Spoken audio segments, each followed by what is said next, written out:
mon rencontre avec la photographie qui est un peu mon langage, hein. Moi, je suis italien, je vis en France, je suis en Allemagne, j'ai grandi à Rome, mais j'ai travaillé à Milan.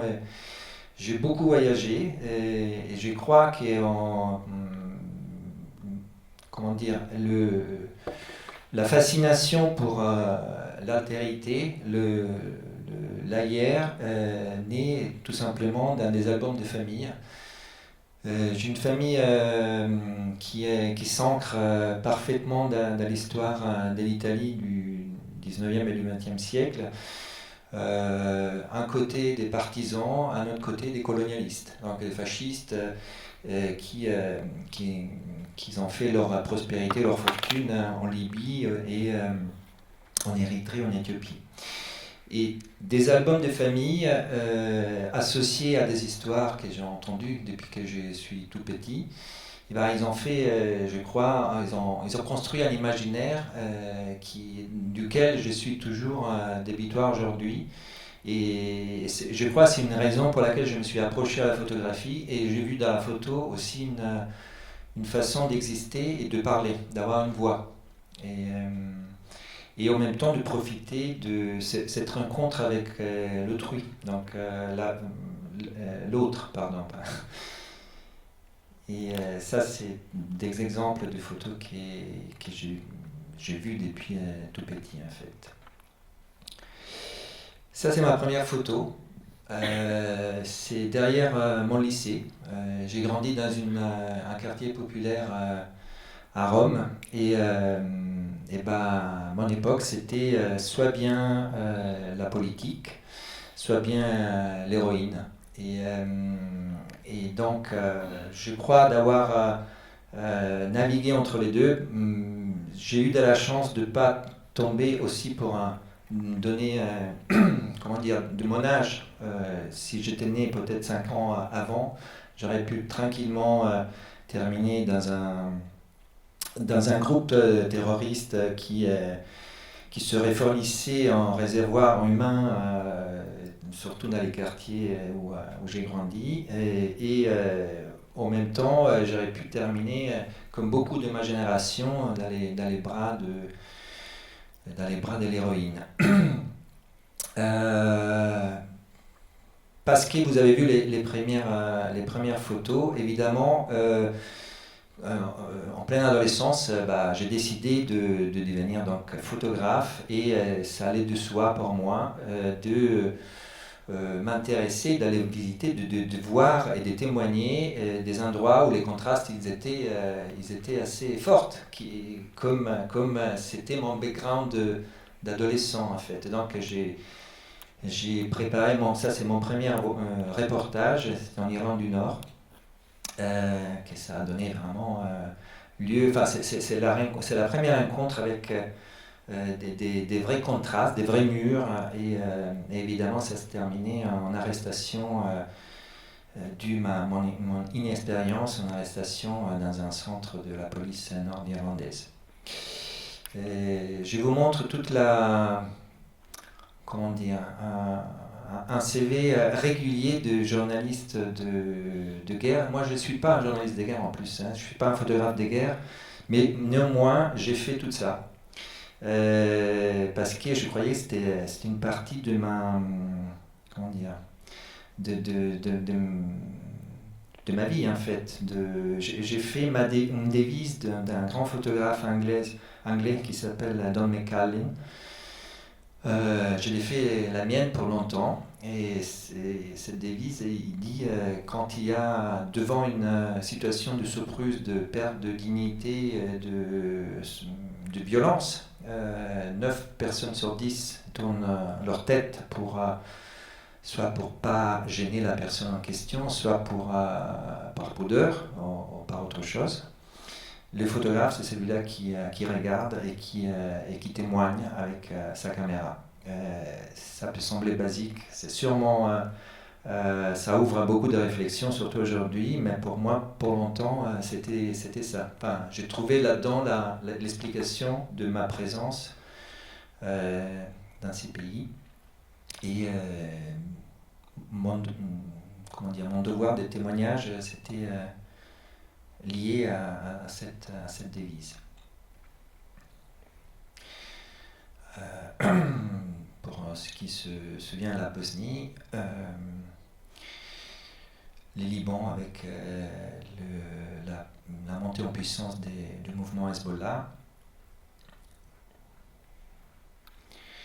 les Kosovo en 99.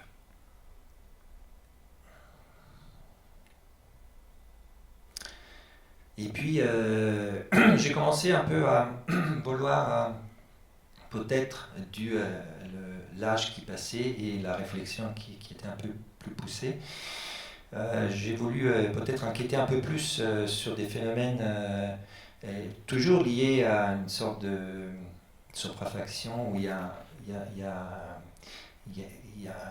des parts qui sont très clairement établies. Il y a une position de force, une position de faiblesse. Ici, on est en Iran, dans une prison de femmes, dans une colonie pénale en Russie, en Sibérie, plus nettement. Au Libéria.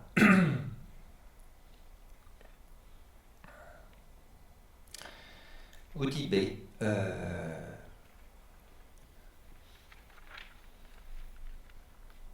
en Côte d'Ivoire, dans la guerre civile, au Somaliland,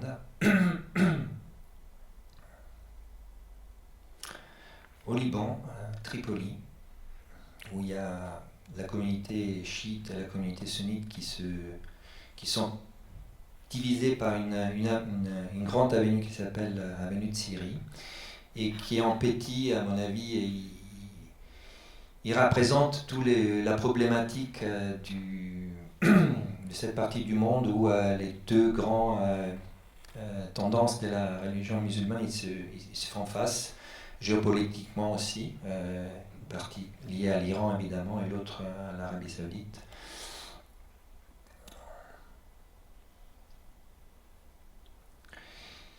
Et puis des arguments un peu plus liés à des... Ça vous fait rire? Oui, bah... Et ça, c'était un reportage donc sur l'action des commerçants dans les marchés de Téhéran, dans le sud de Téhéran, qui respectent les règles dictées par les autorités religieuses en qualité d'utilisation de mannequins qui peuvent représenter la féminité. Donc voilà, c'est ça.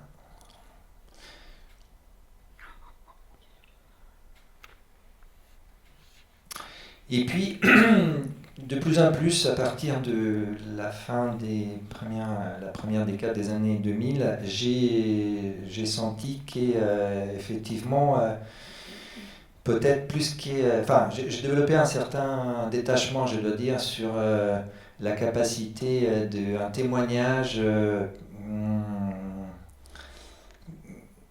l'efficacité d'un témoignage vis-à-vis de situations comme une guerre ou comme des désastres dus à l'intervention humaine peuvent quelque part solliciter les consciences.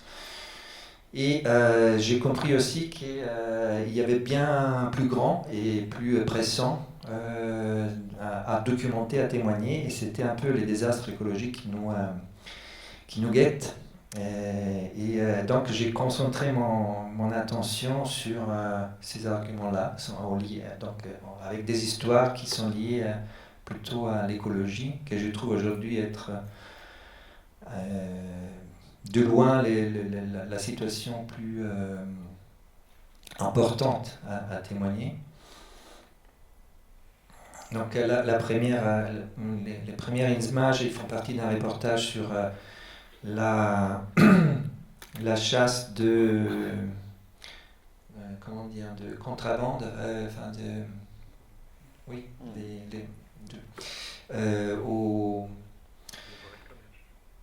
braconnage, voilà, merci. Et surtout les commerces qu'il y a entre des pays comme les Cameroun et les Tchad et la France, qui est une plaque tournante pour tout ce qui est viande de brousse, que chaque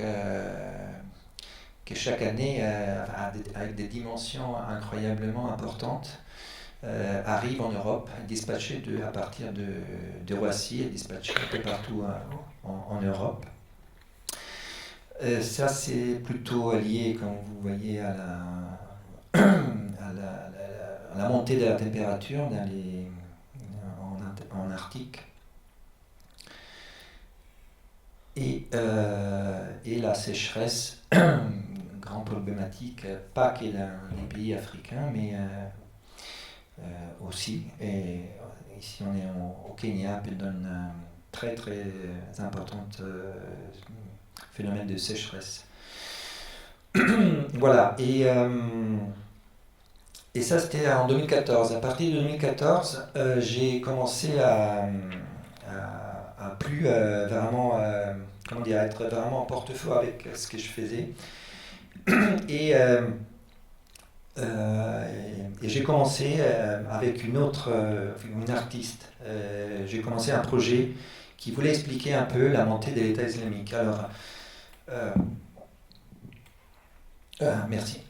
La montée de l'État islamique, et pour moi, comment dire, c'était un phénomène qui touche énormément d'éléments qui peuvent aller justement dans la sociologie, à la géopolitique, à la religion.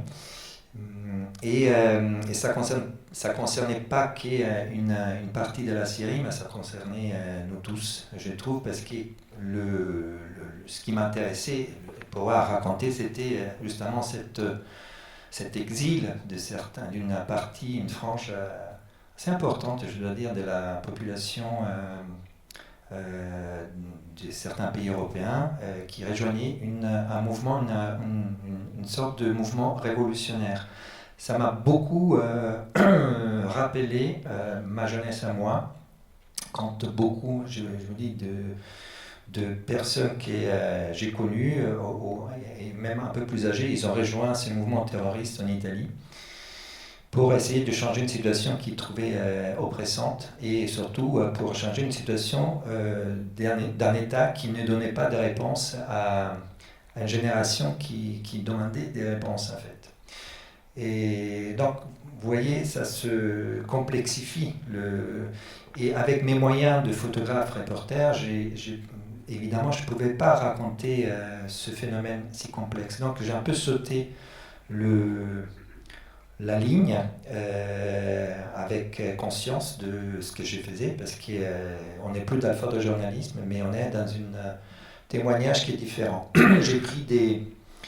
J'ai photographié des affiches publicitaires, surtout dans le métro parisien, et dans les déchirures de ces affiches, avec l'aide donc de cet artiste, on a ancré des images qu'on avait auparavant téléchargées des magazines de propagande de Daesh. Il y en avait publié régulièrement tous les mois entre 3 à 4 magazines. Pourquoi j'ai fait ça? Parce que d'une part, j'aurais pas pu voyager à Raqqa, par exemple. Et donc déjà, mon histoire, elle aurait été pas équilibrée. Et d'autre part, parce que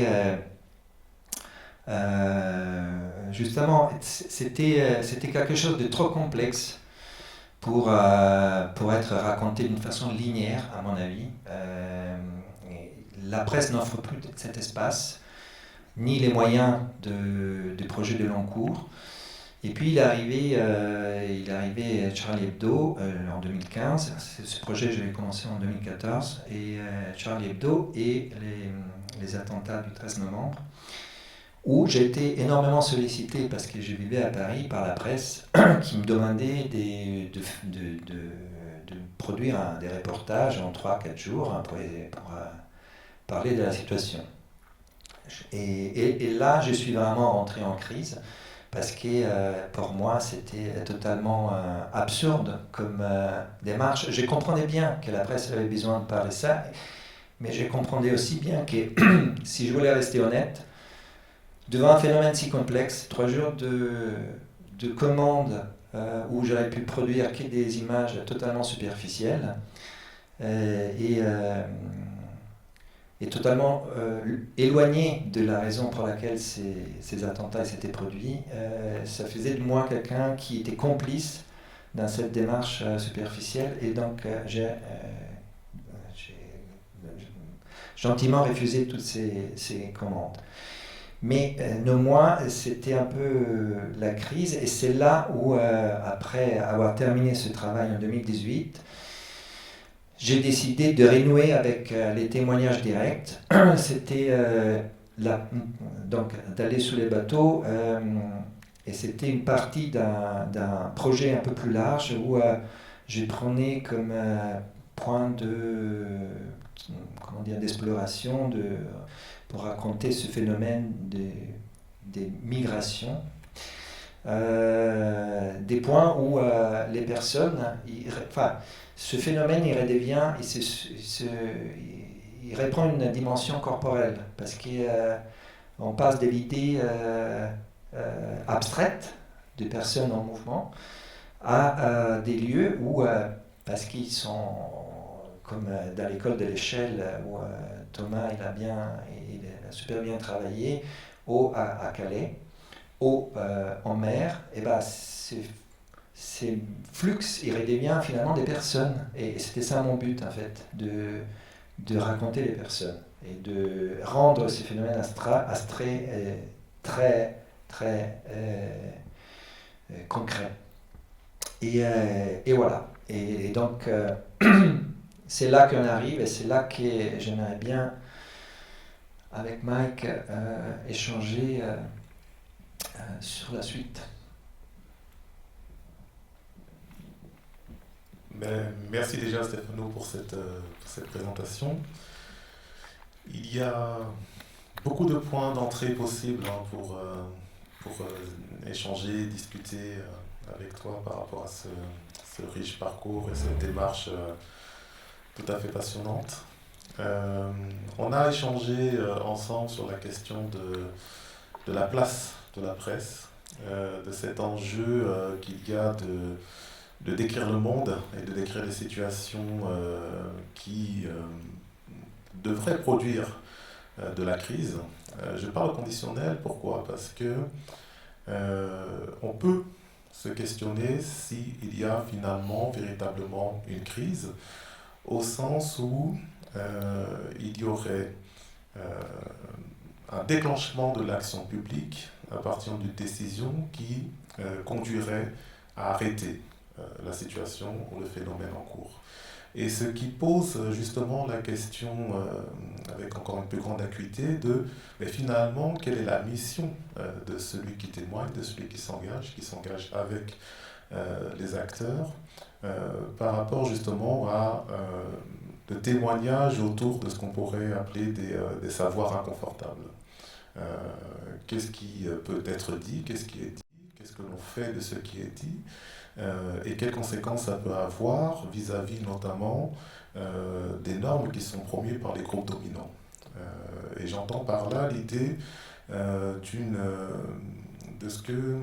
je me souviens de cette formule qu'elle avait donnée Christiane il y a quelques années, de cette accoutumance à la violence, et je pensais à la formule aussi de la slow violence de Rob Nixon, c'est-à-dire cette violence lente qui sans doute peut être aussi brutale, mais qui va venir déplacer le seuil d'acceptabilité de la violence toujours plus loin. Et je voulais te renvoyer ce questionnement, évidemment, qui reste ouvert. Je ne sais pas si on peut le conclure, mais c'est de se dire, mais finalement, comment avec le manque de mots, le manque de médiums dont on peut disposer peut-être quelque part, parce que c'est ça aussi cette histoire de l'impuissance que tu présentes dans ton exposé, on peut réussir quand même malgré tout à réintroduire une prise de conscience politique autour justement de ce qui va venir produire des altérités radicales par rapport au fait que finalement il y a une négation des vies subalternes et re-questionner cette condition de la vie humaine au sens large en disant ben, finalement est-ce que ces préalables, ces conditions de possibilité ne mettent pas en péril finalement l'humanité dans son ensemble. Est-ce que le témoignage va dans cette direction? Qu'est-ce que ça implique pour toi justement cet engagement photographique et politique autour de ton travail?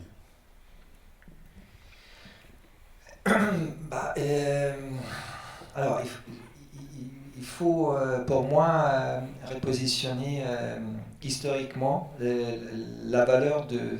C'est ce qui, je pensais être pour longtemps, c'est ma mission, parce que pour moi, c'est vraiment une façon de vivre. Donc, quand j'ai commencé à photographier, à être photographe, les points les plus hauts auxquels beaucoup de mes confrères et moi on regardait, c'était la guerre du Vietnam. Et donc la possibilité pour la presse d'être vraiment libre de témoigner et d'avoir changé des données importantes et de la guerre et de la conscience surtout, avoir construit, avoir aidé à construire une conscience collective. Et ça c'était, je crois, les points les plus hauts jamais atteints dans la presse en termes de témoignage. Après, dans les années 90, on a commencé à entendre un mot en anglais, et c'est pas un hasard à mon avis, embedded. Embedded, c'était en fait une façon polie pour dire il n'y a plus de conditions pour un journaliste de passer d'un côté à l'autre et d'avoir une vision au plus générale possible et objectif. Et on est toujours dans la subjectivité, mais il y a quand même des limites professionnelles à accepter, à mon avis. Et donc, Embedded, pour moi, c'était vraiment la fin de cette époque, entre guillemets, glorieuse, de liberté, d'expression et de témoignage. Embedded, c'est quelqu'un, c'est un journaliste qui accepte l'idée de suivre une des deux parties en conflit pour sa propre incolumité, pour son propre... oui, pour sa sécurité, mais en même temps, sans être cynique, c'est aussi transformer cette fonction en communication plus qu'en témoignage. Parce qu'on a un libre accès, et ça aussi ça se discute, mais on a un accès partiel, donc on peut témoigner partiellement. Et on revient avec un point de vue qui n'est pas exhaustif en fait. Alors pourquoi ça s'est produit ça? Parce qu'effectivement, comme je disais tout à l'heure, moi je ne pouvais pas voyager à Raqqa pour témoigner du pourquoi, de comment une partie de la jeunesse européenne avait rejoint cette cause. J'aurais pas pu... parce que d'une part, à Raqqa même, il y avait un centre de communication très puissante qui utilisait les mêmes moyens et les mêmes codes qu'on connaît très bien dans la communication occidentale pour créer sa propre narrative. Donc il n'était pas intéressé à accueillir quelqu'un qui avait un point de vue, disons, naïf, mais indépendant. Et ensuite, c'est pour ça que j'ai dit j'ai beaucoup plus de doutes que de réponses. J'arrive, je fais vraiment un raccourci énorme, mais j'arrive aujourd'hui à la guerre en Ukraine. Et donc, là aussi, on a deux armées qui se font face. Il n'y a pas de doute qu'il y a un agresseur et un agressé, ça on est tous d'accord. Mais je sais très bien, par des retours des collègues qui travaillent sur le terrain, que cette objectivité, la recherche de cette objectivité, de cette impartialité, c'est très difficile à atteindre parce qu'on est quand même dans un cadre, on travaille dans un cadre très contrôlé. Donc, est-ce qu'il y en a un moyen de raconter une histoire qui même dans ses côtés inconfortables, essaie d'être la plus honnête possible aujourd'hui. Peut-être qu'on l'a, peut-être que les démarches, par contre, ne sont plus les mêmes. Ils ne sont pas les démarches classiques de ce que j'ai fait pour si longtemps, mais ce sera peut-être quelque chose de plus, comment on peut dire, pour pas utiliser les mots élitaires, disons plus intime. La démarche de Thomas, par exemple, ça peut représenter une voie. Mais ma question, c'est, et on se l'a posé tout à l'heure, est-ce que cette intimité n'est pas un peu élitiste? Et donc, finalement, ce témoignage qui est si important, il atteint très peu de gens qui veulent écouter. Et donc, c'est une forme de censure à laquelle on est quand même soumis. Je ne sais pas. Je sais que tout le système dans lequel j'ai profondément cru, pour des raisons aussi politiques, il est vraiment en crise. Et puis, une dernière chose, parce que pour moi c'est très important dans l'époque où on vit, il y a quelque chose sur laquelle il y a des gens qui commencent à réfléchir, mais c'est comment dire, la présence très forte de le monde virtuel qui commence à parasiter notre raisonnement et notre discernement, c'est-à-dire les réalités parallèles, les fake news et les réalités parallèles de l'administration Trump, c'est rien d'autre qu'à mon avis, la remise en question des choses qui sont concrètes. C'est-à-dire notre rapport à les choses concrètes, notre rapport à une réalité qu'on touche, qui a fait partie de notre éducation jusqu'à l'aventure digitale, il est en train de se perdre.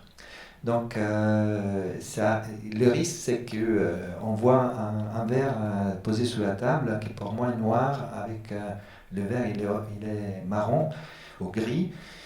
Et ben toi, tu peux tout à fait dire que ce verre, il flotte dans l'air et qu'il n'y a pas de table. Alors, tout à fait. Peut-être on pourrait dire même avec provocation que cela est possible parce que justement, il y a un terreau favorable. Je pourrais dire tout simplement, il y a des tas de gens qui sont convaincus que l'Afrique est pauvre. C'est une manière de décrire la réalité qui peut être biaisée, parce que l'Afrique en sous-sol est riche, il y a des terres riches, il y a des possibilités de développer un certain nombre de choses qui pourraient faire de l'Afrique le Moyen-Orient. Et donc, cet enjeu de description existait avant Trump aussi, de se dire finalement, Absolument, va favoriser ou pas les rapports de force, les intérêts politiques, les jeux. Alors, peut-être on peut poursuivre dans le moment du déjeuner. Je voulais peut-être revenir sur une petite chose qui me paraît intéressante. C'est ton intérêt finalement pour tout ce qui va venir affecter la viabilité des vies humaines. Tout ce qui va venir peut-être même l'anéantir, parce qu'on parle de guerre, on parle dans ton film documentaire de situations tragiques.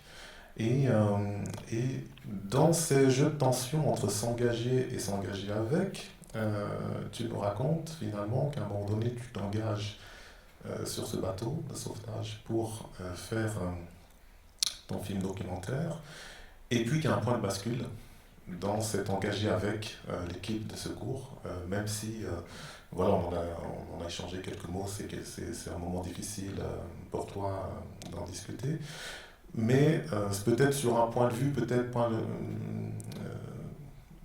conceptuel, peut-être, voilà, comment toi tu analyses ce basculement de s'engager avec et de s'engager dans, pas seulement à partir de cette expérience, mais aussi de tes différentes expériences. Oui, comme je disais, ma religion, c'était trouver la juste distance pour être clair dans ma tête et empathique avec la situation. C'était ma seule raison d'être là. Et finalement, tu vois, c'était important quand même pour trouver une justification à tout ce que j'ai vécu. Et je parle de ce que je ramène après pour... moi, je me suis toujours vu comme un segment entre un événement et et des gens qui de l'autre côté, ils attendent à voir ou à comprendre. Donc j'ai apporté mon petit morceau sur l'Aquarius, et notamment sur les canaux, sur les kayaks, les zodiacs qui secourent les gens en mer.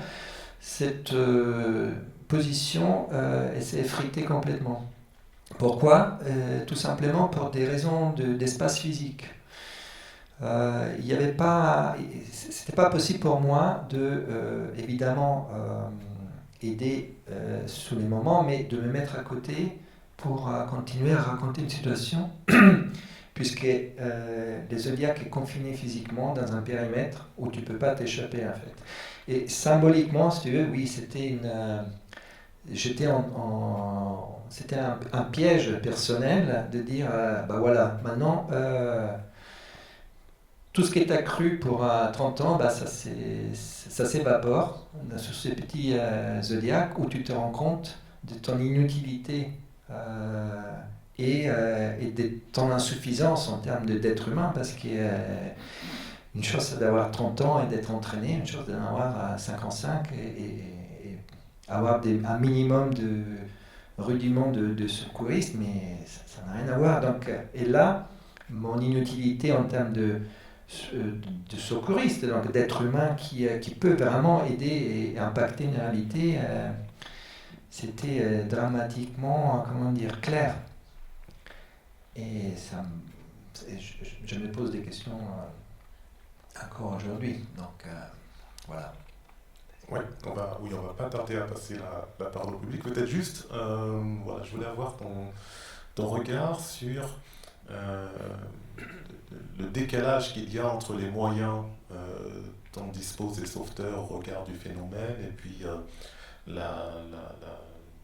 le positionnement, pour le dire gentiment, plutôt distancié de la puissance publique au niveau européen et national. Et voilà, quel regard tu portes aussi, parce que cette impuissance, c'est pas seulement l'impuissance d'une personne qui est là et qui vient faire un film documentaire, c'est aussi celle de toutes ces équipes qui sont là avec des moyens finalement limités au regard des besoins. Et je ne sais pas si ce que je vais dire est juste, mais en tout cas, moi, ce qui m'avait frappé à l'image, c'était de voir finalement les gros moyens, c'est-à-dire l'hélicoptère, il arrive pour chercher les corps, en fait. Alors peut-être c'est un hélicoptère aussi de reconnaissance, je ne sais pas, mais je sais qu'on a des moyens importants en Europe. On aurait des moyens. Mais qui sont pas. On aurait beaucoup de moyens, et évidemment, une des raisons pour laquelle j'étais sur ce bateau, c'est pour essayer d'un mon petit de faire changer un petit peu les choses. Considère qu'à l'époque aussi, je pense qu'on était en plein 2018, si je ne me trompe pas, c'était à l'époque dans laquelle en Italie il y avait un gouvernement, ce qu'on appelait brun jaune, c'est-à-dire l'alliance entre la Ligue du Nord, parti carrément l'extrême droite, et les populistes du mouvement 5 étoiles. Donc, mais ce n'est pas un phénomène évidemment lié à l'Italie, c'est une volonté généralisée et je sais aussi qu'il y a eu pas mal de polémiques lors du passage de beaucoup de réfugiés ukrainiens dans la frontière entre l'Ukraine et la Pologne, sachant que peu de semaines auparavant, on avait vu des scènes horribles de personnes repoussées à la même frontière, mais avec un autre passeport, ou je dirais même avec un autre background, les sangs. Donc oui, tu as tout à fait raison à stigmatiser cet élément qui est les moyens. Il y aurait énormément de moyens, mais ça c'est un peu les refrains quand on parle de l'Union européenne par exemple, qu'il y aurait beaucoup de moyens à employer, mais on ne le fait pas. Et tout le monde sait que c'est pour des raisons politiques que les choses ne sont pas prises en main. Bon, merci. On va passer la parole au public. Mais moi, ce que je voulais revenir, parce que c'était ça aussi qui nous intéressait, Stéphano, bien sûr, ce parcours que tu montres, et c'est vraiment bien de montrer comment comment tu t'avances avec quasiment, enfin je pas peut-être un mot un peu fort, une mission, hein, que tu prends de témoigner, c'est-à-dire d'être le passeur d'images, le passeur d'histoire et le passeur, tout ça en étant bien sûr à le voir dans une visée politique et de changement éventuellement du monde, etc., etc. Mais là, dans ce film, et lorsque la première fois je l'ai vu et que je t'ai entendu en parler, que nous avons entendu parler, c'est-à-dire tu parles de la presse en crise, etc., etc., mais toi tu entres en crise quand même. Quelque chose là, bien sûr, tu nous dis, ça commençait un peu à s'effriter, un peu on va dire ton assurance dans cette mission que tu te confies à toi-même, etc. Mais là, quelque chose, c'est-à-dire tu es véritablement là, tu touches en fait tes limites de ce qui est possible, et il y a un renversement finalement.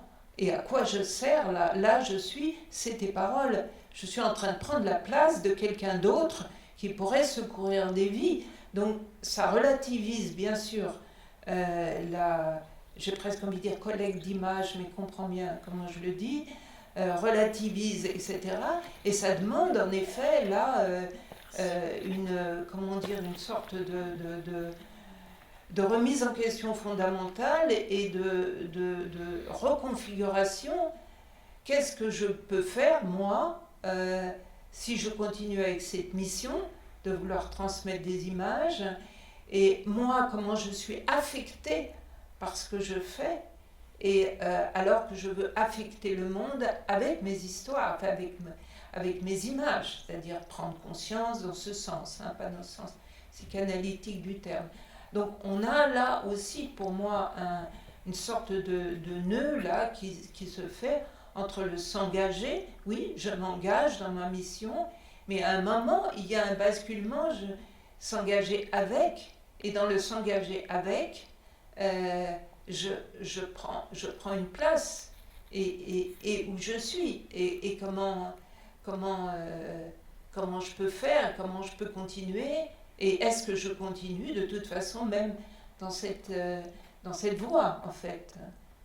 En gros, c'est ce que j'avais compris, et peut-être tu nous dis 2-3 mois et ensuite c'est à vous.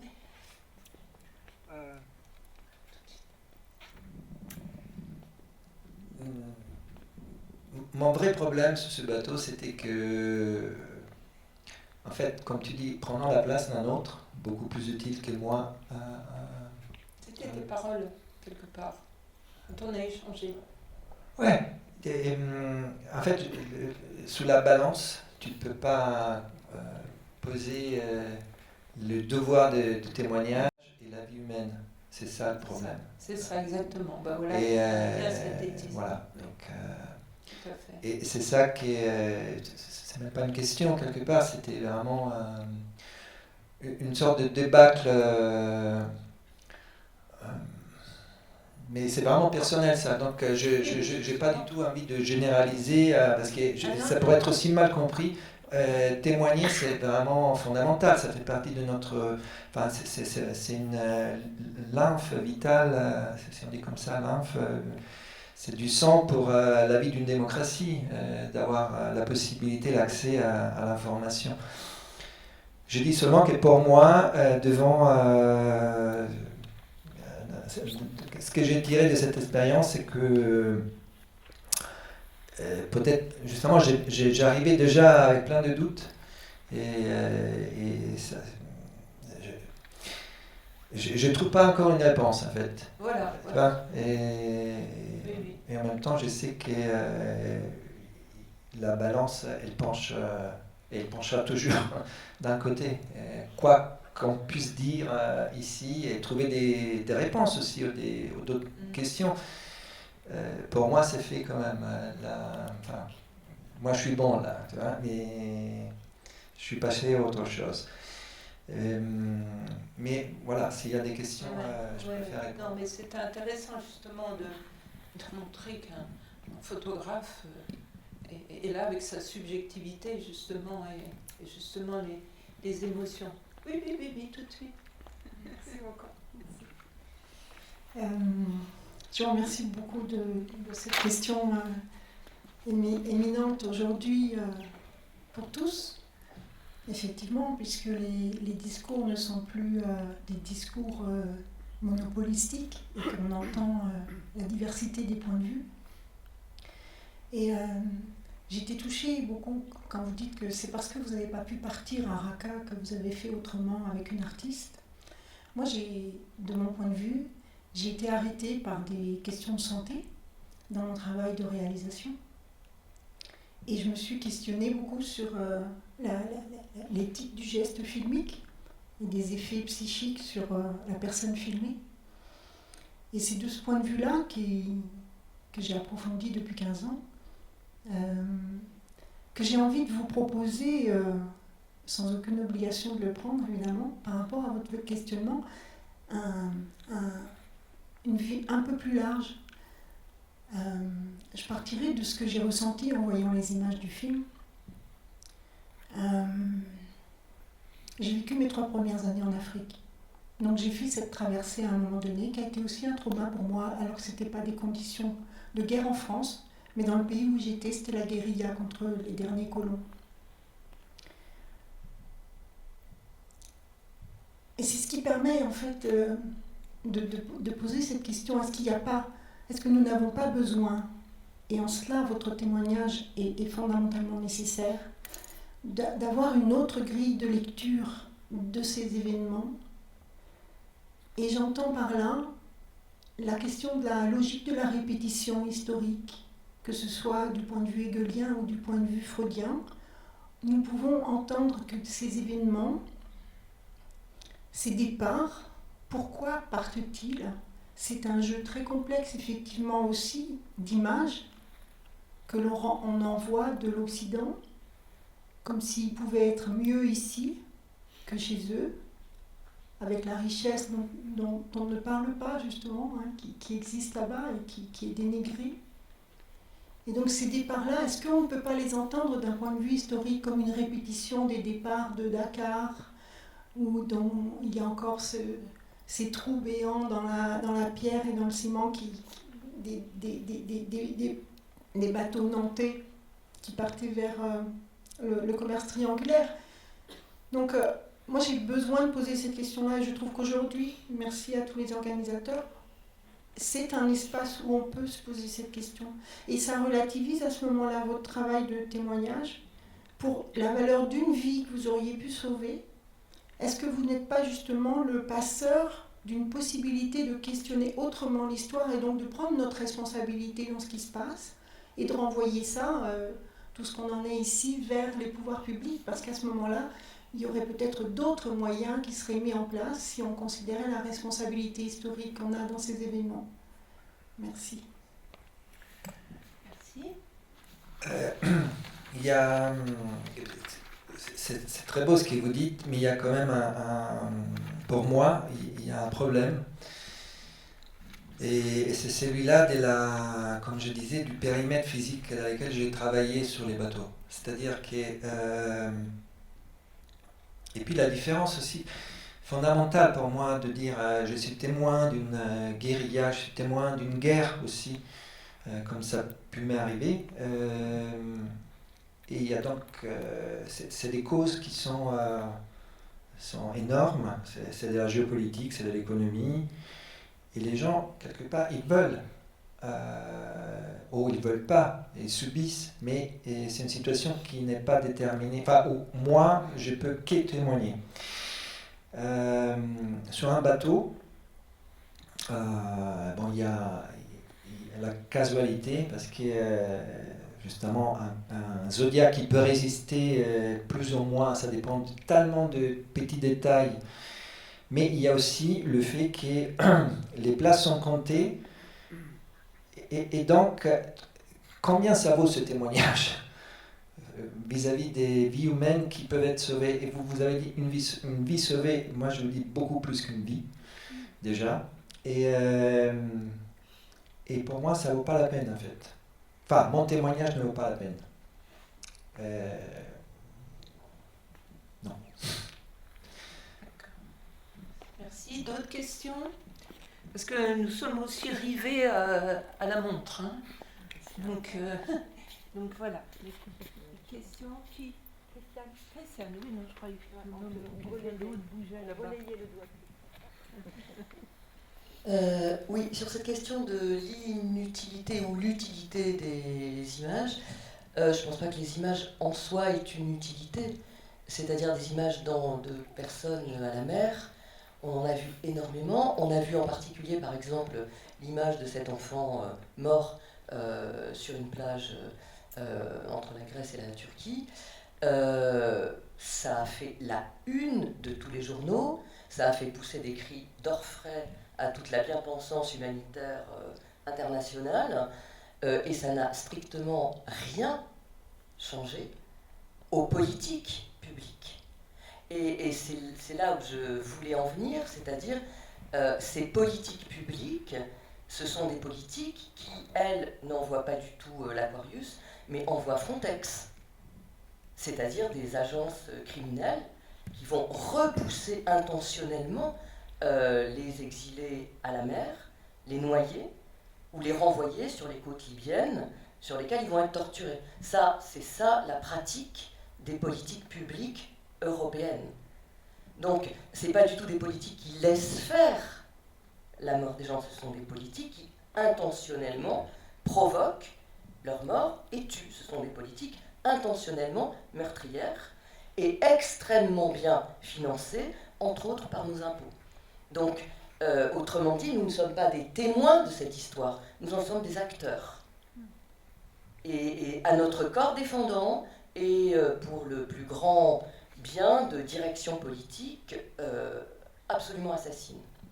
C'est un premier point. Et le deuxième point sur lequel je voulais insister, c'est que des images de personnes à la mer, on en a vu énormément dans les années 70 avec les boat people.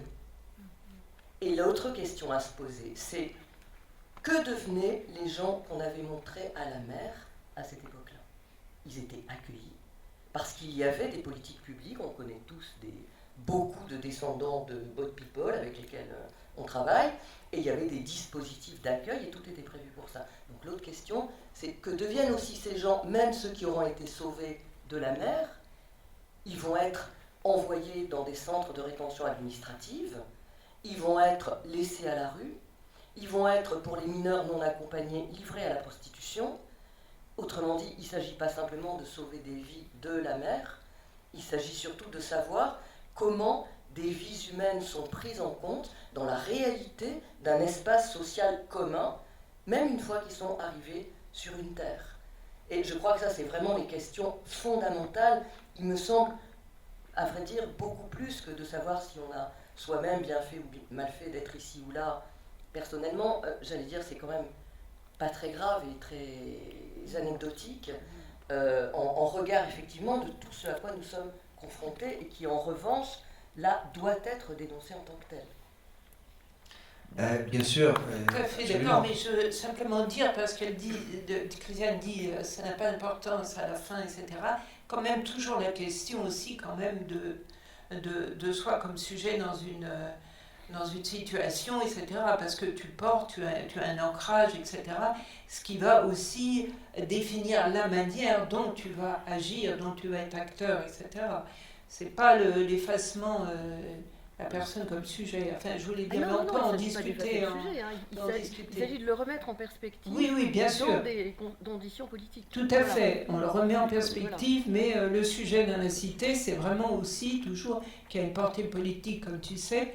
C'est aussi de redéfinir la position. Vas-y. Oui, non, je voulais seulement ajouter à cela que, et je suis d'accord avec toi, Christine, vous avez cité la photo du petit enfant noyé. Et il me semble qu'à la suite de ça, quand même, l'Allemagne a accueilli presque 1 million de Syriens. Donc, c'est pas forcément... Est-ce que ça a changé les politiques? Non, je ne suis pas en train d'avoir je suis assez d'accord avec votre lecture, mais c'était un distinguo quand même important pour dire que de temps en temps, malgré tout, pour des raisons purement, cyniquement politique. Les politiques, ils sont obligés de bouger. Et donc là, je retrouve un minimum de raisons pour lesquelles il faut qu'il y ait des témoignages. Et c'est peu, c'est rien, c'est une goutte d'eau à la mer, mais ça a quand même une valeur, parce que pour moi, au moins, peut-être que de ce million de personnes qui ont été accueillies en Allemagne, même s'il y en a, je sais pas, 150 000 qui feront leur vie dignement, et surtout ils ont échappé les camps d'accueil en Turquie. Auparavant, leur maison en Syrie bombardée, c'est quand même quelque chose de bien.